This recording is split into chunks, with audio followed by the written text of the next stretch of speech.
గత 10 ఏళ్లుగా అసంపూర్తిగా ఉన్న గూడూరు 1వ, 2వ పట్టణ ప్రాంతాలను కలిపే ఫ్లైఓవర్ వంతెన నిర్మాణాన్ని పూర్తి చేయాలని కాంగ్రెస్ పార్టీ రాష్ట్ర ప్రధాన కార్యదర్శి పంటా శ్రీనివాసులు రెడ్డి తదితరులు డిమాండ్ చేశారు. గూడూరు పట్టణంలోని సబ్ కలెక్టర్ కార్యాలయం వద్ద నిరసన వ్యక్తం చేశారు. పట్టణంలోని సబ్ కలెక్టర్ కార్యాలయం వద్ద కాంగ్రెస్ పార్టీ ఆధ్వర్యంలో నాయకులు నిరసన వ్యక్తం చేశారు. ఫ్లైఓవర్ వంతెన నిర్మాణాన్ని పూర్తి చేయాలంటూ నినాదాలు చేశారు. అనంతరం సబ్ కలెక్టర్ రాఘవేంద్ర మీనాకు వారు వినతి పత్రం అందజేసి సమస్య విన్నవించారు.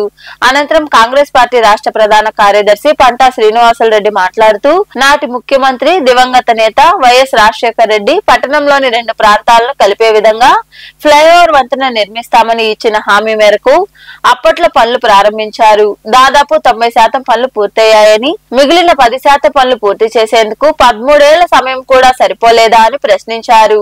2014, 2019 మధ్య కాలంలో టీడీపీ, ఆ తర్వాత వైకాపా ప్రభుత్వాలు కూడా ఫ్లైఓవర్ వంతెన నిర్మాణాలు పూర్తి చేయలేదన్నారు.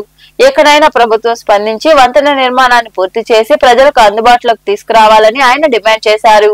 ఎన్నికల్లో భాగంగా ఆనాటి రాష్ట్ర ముఖ్యమంత్రి వైఎస్ రాజశేఖర రెడ్డి గారు గూడూరు పట్టణానికి విచ్చేసి ఎన్నికల హామీల్లో భాగంగా గూడూరు 2 ప్రాంతాలను కలిపేందుకు ఫ్లైఓవర్ బ్రిడ్జి ని మంజూరు చేయడం, ఆ తదుపరి అప్పటి కేంద్ర మంత్రివర్యులు పనబాక లక్ష్మి గారు, పనబాక కృష్ణయ్య గారు చొరవతో 12వ తేదీ ఆగస్టు నెల 2012న పనులు ప్రారంభించడం జరిగింది. కానీ ఈ ఆగస్టు 12వ తారీఖుకి 13 సంవత్సరాలు పూర్తవుతున్నప్పటికీ కాంగ్రెస్ పార్టీ వదిలిపెట్టినటువంటి 10% పనులను ఇప్పటి వరకు ప్రారంభం చేయకుండా, పనులు పూర్తి చేయకుండా 2 సార్లు ప్రభుత్వాలు మారినప్పటికీ 3వసారి కూడా అధికారంలోకి వచ్చారు తెలుగుదేశం పార్టీ వాళ్ళు. కానీ ఇవాళకి ఆ యొక్క ఫ్లైఓవర్ బ్రిడ్జి ని పూర్తి చేయకుండా, పనులు ప్రారంభించకుండా పట్టణంలో ఉన్నటువంటి ప్రజలను మోసగిస్తున్నారు. దీన్ని కాంగ్రెస్ పార్టీ పూర్తిగా వ్యతిరేకిస్తుంది. 2 పట్టణాల్లో కలిపేటటువంటి ఫ్లైఓవర్ బ్రిడ్జి పనులు వెంటనే ప్రారంభించాలని చెప్పి ఈ ప్రాంతంలో ఉన్నటువంటి కర్షకులు, కార్మికులు, విద్యార్థులు,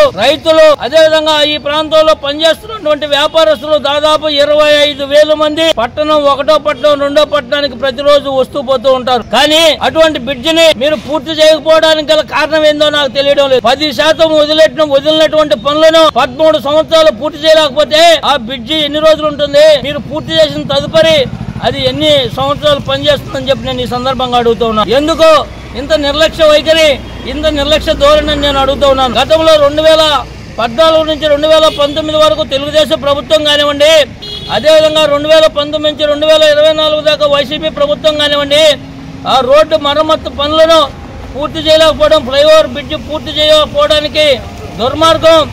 దీన్ని కాంగ్రెస్ పార్టీ పూర్తిగా వ్యతిరేకిస్తుంది. 2024లో వచ్చినటువంటి తెలుగుదేశం ప్రభుత్వం కూడా దీనిపైన దృష్టి సారించకపోవడం అన్యాయం. దీన్ని వెంటనే పనులు ప్రారంభించాలి. ఈ రోజు ఈ ప్రాంతానికి విచ్చేస్తున్నటువంటి రాష్ట్ర మంత్రివర్యులు దీనిపైన దృష్టి సారించాలని చెప్పి కాంగ్రెస్ పార్టీ తరఫున నేను డిమాండ్ చేస్తూ ఉన్నాను. దీని వెంటనే పనులు ప్రారంభించకపోతే దశల వారీగా కాంగ్రెస్ పార్టీ నిరసన కార్యక్రమాలు చేపడుతుందని చెప్పి ఈ సందర్భంగా తెలియజేసుకుంటూ ఉన్నా. జై కాంగ్రెస్. ఈ కార్యక్రమంలో పార్టీ నాయకులు గుంటమడుగు సుబ్బరామరాజు, రాపూరు సుబ్రహ్మణ్యం, చెల్లకూరు వేమయ్య తదితరులు పాల్గొన్నారు.